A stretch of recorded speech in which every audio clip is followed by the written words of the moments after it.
And in just a few hours, former President Donald Trump, come with me over here, will host Israeli Prime Minister Benjamin Netanyahu at Mar-a-Lago. You're looking at Katrina Kaufman, who is our campaign reporter there in Florida, and joined the Sun this morning. Katrina, this is the first face-to-face meeting between the two in some 4 years. What can we expect from when they chat today and fill out the relationship they've had in years past?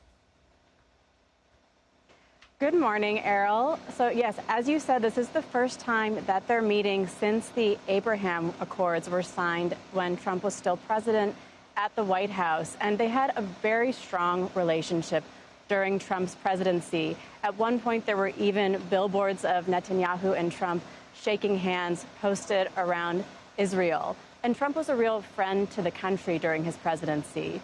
He moved the U.S. Embassy to Jerusalem, which was a very significant and controversial move that no other president had been willing to do before. He recognized the Golan Heights as part of Israel.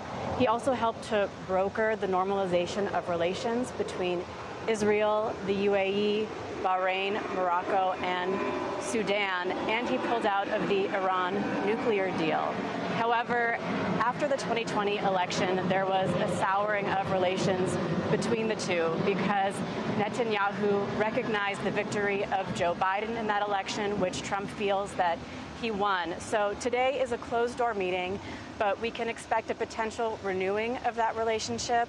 The fact that Netanyahu requested this meeting also shows that he recognizes how well Trump is doing in the polls, that he could be the next leader of the United States.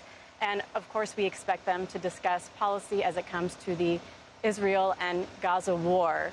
Just yesterday, Trump gave an interview to Fox News where he said that this war needs to end quickly and it's a public relations disaster for the country. And Katrina, in our last few moments, talk to me about Trump's schedule for the weekend. I understand he'll be campaigning in Florida, but also Minnesota. What can we expect as far as his messaging, which seems to be a little bit wonky this week when it comes to direct attacks against the expected presidential nominee, Harris? He is painting Kamala Harris as a radical left candidate.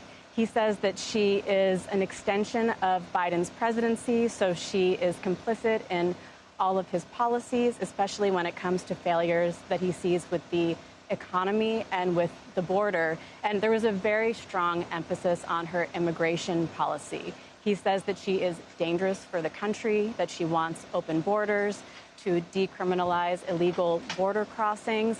And we're going to see a continuation of this rhetoric, along with this meeting that he has with Netanyahu today. He's speaking at the Believers Summit tonight, which is a religious summit. And then tomorrow he will have a rally with J.D. Vance. And earlier in the day, he'll be speaking at the Bitcoin convention in Nashville.